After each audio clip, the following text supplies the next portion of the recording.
presidential candidate of the NNPP, Robbie Musu Kwankwo, at the Chatham House yesterday, speaking about his plans for Nigeria should he be elected the next president. My colleague Juliana Olayinka had an exclusive with him on some other issues that wasn't discussed at the Chatham House, which might interest you on this program. I'll bring you that soundbite at some point on the program, so stick around with me, everyone. Now, our first conversation tonight on the program is going to be with Governor of Anambra State and the former CBN Governor, Professor Charles Soludo. He was elected a few days ago as a national leader of the All Progressives Grand Alliance, APGA. And that in itself comes with a huge responsibility for a party that controls just one state in the 36 states of the Federation. And he hopes to do more in covering the ground. And how can Soludo lead the party into 2023 in a heavily saturated electoral and political period? Governor Charles Soludo is live with me tonight from Awka, Anambra State Capital. Thank you so much, Prof, for joining us tonight, and it's good to see you again. The last time you were on the program, it didn't take too long before some of your critics came for you. Let's hope that you may not have as much trouble compared to the other time. So let's get started, and I'll begin with your election as a national leader of the party. Let me ask you, what then becomes of your predecessor, Governor, the former governor of Anambra State? He was a national leader, but now where does that leave him? Thank you very much, Shem. Are you hearing me? I can hear you loud and clear. Please go ahead. Yes, thank you very much for hearing me. The All Progressives Grand Alliance, APGA, it's my political party. It's Nigeria's third largest political party as at this moment. You said it controls one state, yes, one state governor, has members of the, someone in the Senate, has members of the House of Representatives. It's got several members in the Houses of Assembly in several states of the Federation. It's got fielded candidates all across the country. APGA is a party, is the home and the future of all progressives in Nigeria. We are running for the long term. For us, it's not a 100-meter dash. So 2023 election, we are focused on that, and we will be very competitive across the board, across the entire length and breadth of the country. But we have our eye on the long term, the future of this country. Because being the very first political party registered with the word progressives in its name, being the very first political party in Nigeria, I would dare to say I don't know any other one that in its constitution committed to having true federalism in Nigeria, and therefore recognizing that a restructured Nigeria is a sustainable pathway to Nigeria's future. It is by its name, the Grand Alliance of all progressives. We believe, like I said, it is the home of all progressives, and we're looking forward, not just for this election, but even after the election and going forward, for a constellation of forces, progressives in Nigeria, coming together under this platform, to begin to chart a new pathway for Nigeria. Now you asked a question about, and by the way, last Saturday, you may have seen clips of the rally that we had at Awka here to kick off our national campaign. And that is, many commentators have dubbed it to be the largest political rally, at least in the Southeast. Maybe the only one comparable to it, probably Kano or thereabout, but quite a humongous one, just to make, we made a very bold statement in our national rally last Saturday. And now to your specific question about what becomes of my predecessor in office. Yes, he happened to have been the second national leader of the party after Dean Chukwuemeka Megwojukwu, late Megwojukwu as the first leader. He was a second. And now I have been appointed as the third in that order. Well, our party, we build a home. We enlarge the coast. We want everybody to be there. He remains the chairman of the board of trustees of the party. And he was there at the grand rally that we had, this unprecedented rally in the history here for any party in the Southeast, I want to re-emphasize. He was there on Saturday himself, and he spoke in his capacity as the chairman of the board of trustees of the party. So the house is together, and we're moving as a formidable house that will only grow with time massively, because it is the party of the future for Nigeria. So let's go into the chances of APGA, because APGA is on the ballot for the presidential election. And in fact, if you hear some of the criticisms coming from Anambra State, for those who are saying there is a witch hunt against the Labour Party, at some quarters, Chief Victor Ume of the Labour Party has criticized your government and APGA in Anambra State of witch hunt and attacks on campaign billboards and not allowing for a free atmosphere for them to campaign. They said, in fact, in Anambra State, APGA cannot even win the presidential election. How far can your party go in this presidential election, considering the fact that the son of the soil, Peter Obi, is from Anambra State and is getting the kind of attention that he's gotten? You've laid out your permutation as to how you think the presidential election will go, which you said may not go in the favor of Peter Obi. Thank you very much. I think you've put up three things in one. But with the very first part of it, it's not even worth my time commenting on about, the rantings of some people about their billboards or no billboards and so on and so forth. I don't want to be drawn into that.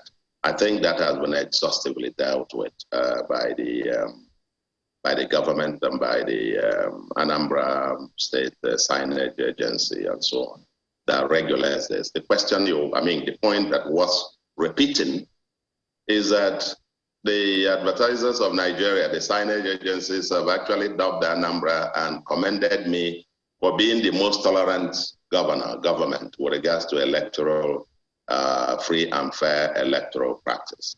It's on record, and everybody knows that I have for 2 times granted the presidential candidate of the Labour Party to use government property, government house for his campaign without charging him a penny.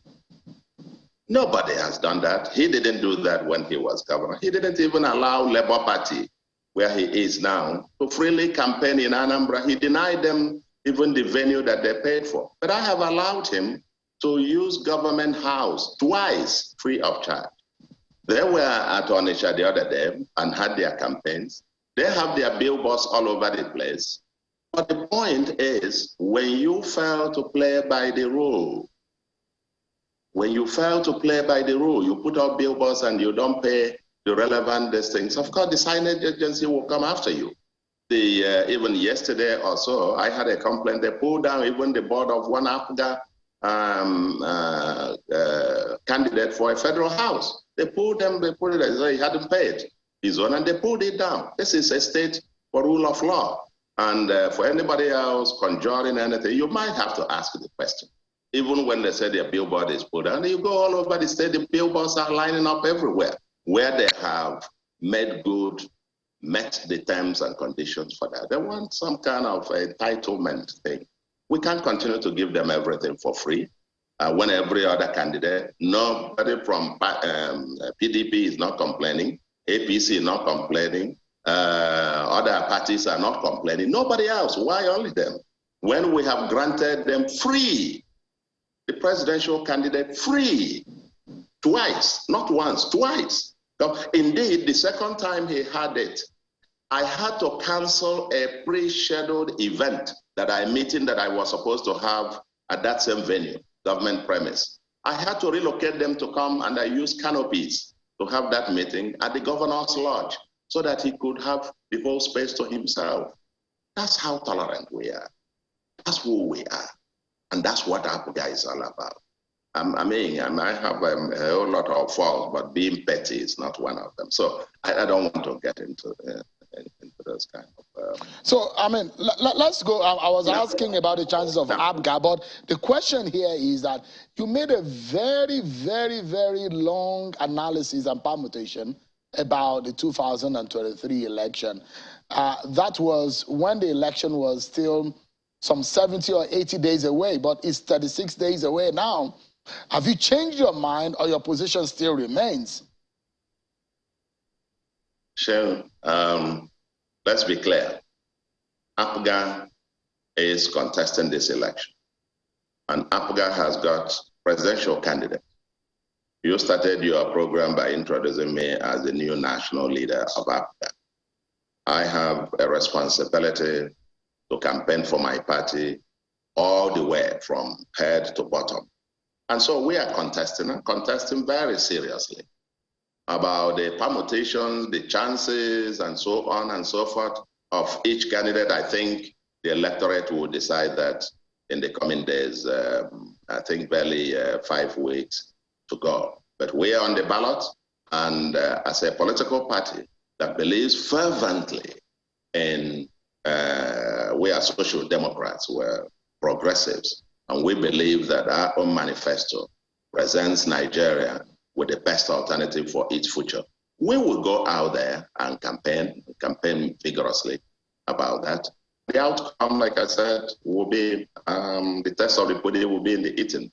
In the next 5 weeks, it will be out there. I don't want you, and I will resist you trying to draw me again. You know, the last time we were here, you started off, brought up P2B, and I told you why you're bringing that up. And then you kept on pushing until you finally got the response you were looking for. Today, I will assure you, no matter how you want to draw that 1,000 times over, you won't draw me into that conversation. You know, Prof, you are my very good friend. You are my very good friend, and we are. This is between Charles and Sheil. Don't let anybody come in between us right now. Yes. So the conversation is a friend to a friend. So let's keep it that way. And the fact is, it's a friend to a friend, but others are listening. That's the important thing. Yes, but they may say what they want to say, but the question is, tonight, you analyzed the election and you thought that the election could go in a certain way. And that's the question I asked. If you still think that the 2023 election is off the hands of the Labour Party, you thought at that time, in that piece that you wrote, that election is between Bola Tinubu and Atiku Abubakar. That's your analysis. Well, I think you are naming those yourself, Shane. I don't think that in the election, by piece, I said, I named who it was between this or between that. And that I mentioned that I didn't see the pathway for a Labour victory. That's my prognosis there. And all I can say to you today is that, and I'll repeat it, and I said so in the same piece, that I wish Peter Obi the best of luck and let him go and compete as others. We are also competing on the same race with him. We have our own candidate who is also son of the soil, coincidentally from Anambra State as well. And they will do his own bit, get his own votes. Even the same piece itself, I even considered, you didn't point that out, that Peter Obi might win in Anambra State. I did mention that in that same piece.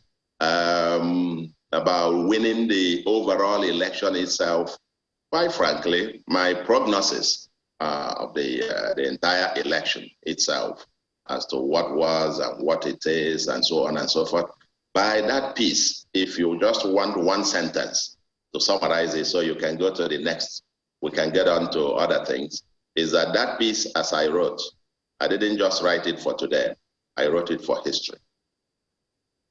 Interesting.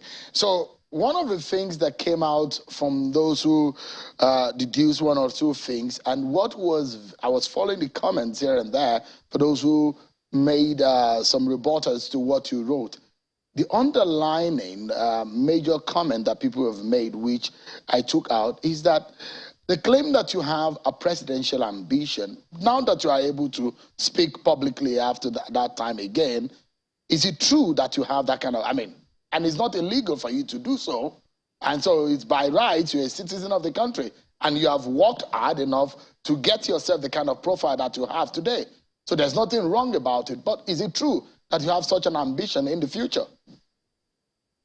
Shane, I've just been elected governor of Anambra State, and I have just been in office for a few months. I am here to serve the people of Anambra. I started my life, my career at the global level. I served and traveled to 45 countries, lived in several countries of the world, finally returned to Nigeria and served at the federal level, at the highest possible level, as it were. And now coming home to my own state to serve my people. Part of my own homecoming to give back to my own community what it is that I have to offer. That is what the people have asked me to come and do. And that is what I am spending 24/7 of my time focusing on. You see, there is this penchant in this country. When you lose an argument, you change the topic. I wrote a piece rather than anybody responding to it, point by point or whatever. You start probing motive. Why would he write it? Not whether what he wrote is right or wrong, or whether his trajectory and even my proposals make sense or don't, but about what might be the motive. Maybe he is, maybe he is not. I don't get into those kind of distractions, because it's a road to nowhere. The important thing is that here we are today. My party, the All Progressives Grand Alliance, is featuring in this election, and we are competing to win as a political party. This is a contest, a partisan contest among political parties. My party will be, and this logo will be on the ballot. Other parties, their logo, there is no person whose name or face will be on the ballot. It will be political parties. So this will be a partisan contest in which my party will be on the ballot. And I have the right, I would say, to campaign as vigorously as I can for my political party, as the case may be. And that is what I am doing. And that's what I will do for the remainder of the days until the election comes and goes. It's only a few days to come. And by the way, this same political party of ours, focusing on the agenda, what we are elected to do here, to provide security, law and order, wealth creation and infrastructure, getting on a social agenda that leaves no one behind, fixing how government works and addressing the environment. You may also recall, and let's not even depart from that our major focus now is delivering on all these 5 plans, especially the issue of security. Security not just of Anambra, but of even the entire Southeast. And that's why, as you noted during the rally, we made a very passionate call to the federal government to help us secure the Southeast on a more fundamental, sustainable path by calling for the immediate release of Mazen Nnamdi Kanu from prison. He has to be part of that conversation. This must be the kind of conversation that we should be having now. All right. Not about who might have ambition or not. Yeah. So you're leading me to my next question. You all just nearly teased my next question, but I promise that I'm not going to push in this conversation at all on any matter. I'd like you to freely speak on what comes to your mind. But just in 10 seconds, we will keep this tape and it will be golden. If you can tell me, could there be a possibility of a President Charles Soludo one day?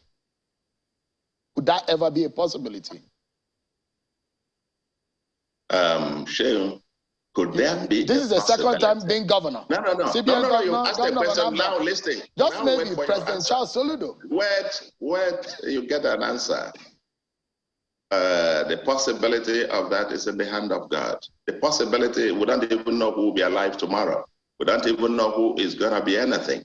Whatever anybody could be, whether I am today, I didn't plan for it. I didn't get onto it. I was, if you know the history as to how I got here, it's in the hand of God. God knows who will be alive tomorrow, who will become, who will not be. And that's why it's a little bit funny when people start sitting down to do all these computations in the history of man. There is what is called the G factor. That is the God factor. All right. So let me go straight to the next question. You made a public request for the release of Anambra Kanu, and there was a response from the Attorney General in an interview to an online newspaper, where he said there hasn't been any official request made from you for the release of Anambra Kanu. You said publicly that you are ready to be a surety for Anambra Kanu. Now, are you willing to make that official and official request for the release of Anambra Kanu, or have you done so? He will receive that letter in a few days' time. And I'm very serious about this, and because it's not just something personal. It's not Chukuma, Charles Soludo. It's not about me or governance. It's about the life, security, and prosperity of the entire Southeast. See, we need to be serious and get into this conversation. We want this election to go peacefully in the Southeast. We want everybody to participate. We want peace and security to return. We want long-term transformation of this place for us to become very secure and prosperous component of Nigeria. But you need all the stakeholders around the table. Now, I thank the president for his assistance to the security agencies with what they call the kinetic approach. You know, the force, the shooting, the military, all the armed forces and the security forces. And they have been doing a great job in helping us. But we need to bring this thing to a sustainable conclusion. We need to discuss this security in a way and manner that brings, you can see the end. We don't want, you can't continue to, shooting is one way of solving it. The non-kinetic approach is what would also complement this. And we want this thing to be fast-tracked in a manner to bring it to a close. For example, in Anambra here, we're doing all kinds of things with the youths, employing youths and getting them engaged, training thousands of youths, and to be dispensing resources to them very quickly. Part of this non-kinetic approach, we've instituted a commission of inquiry to be able to unravel the remote and the immediate causes of the insecurity and the agitations in the Southeast. But these are not enough. There is someone who is critical in this conversation. We need him around the table for us to, because we also believe, since it's, coming from this part of the country, the things we hear about their agitations tell us that they're also concerned about the prosperity of the Southeast. But we can't have sustainable prosperity if we don't have sustainable security. And to have that sustainable security, we need the critical forces around the table. And that's why I will continue to push on this. And I want to believe that other leaders on the Southeast and all men of good and women of good conscience and goodwill in Nigeria will join in this call because we want the Southeast to be part of this election and to prosper. That we need Anambra Kanu. And I said, my request is twofold. Either grant him unconditional release as per the court judgment, or if that is becoming and there are other circumstances or reasons why he is being held, then grant him administrative bail. And I am prepared to provide as surety. I don't even mind. I'll keep him here. To host him here at the governor's, the government house or governor's lodge, and so on, and to provide him whenever he is required. I think this should be very straightforward to all of us, and I want to believe And I know that the president is concerned about the security of the Southeast. We met with the service chiefs and everybody expressed concern about the security of the Southeast. And everybody should be interested now in how we bring this to some conclusion. And that's why I made this call. So summary is that letter, someone drew my attention to that. And that letter will be on his desk in a few days' time. Governor Charles Soludo, thank you so much indeed. Always a pleasure having you talk to us on some of these very important issues that you have touched on tonight. Thank you so much indeed. I hope I didn't push more than you expected tonight. No, thank you. Thank you, Shane. You are my friend, and when you push too hard, I will push you harder even. Thank you so much. I appreciate it. Thank you. Have a wonderful evening.